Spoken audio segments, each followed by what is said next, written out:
Situata në të gjithë territorin e qarkut Shkodër paraqitet e qetë dhe pa problematika. Strukturat e emergjencave civile në të gjitha njësitë bashkiake raportojnë se aktualisht nuk ka situata problematike që kërkojnë ndërhyrje të menjëhershme. Në bashkitë Shkodër, Malësie e Madhe, Vaudez dhe Puk, situata avion normale, nuk ka vështirësi në infrastruktura po qarkullim, edhe pse në zonat e veriut janë regjistruar rreshje dëbore, këto nuk kanë shkaktuar bllokime apo izolime të komuniteteve.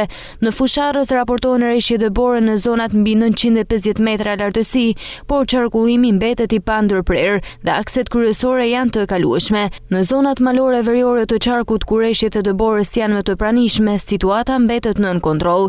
Segmenti Tamare-Vermosh është plotësisht i kalueshëm, qarkullimi vazhdon normalisht. Edhe në Qafthor e Theth, qarkullimi zhvillohet normalisht. Aksi është pastruar, por rekomandohet pajisja e mjeteve me goma dimri dhe zinxhir për shkak të temperaturave të ulta dhe mundësisë së ngricave në orët e para të mëngjesit.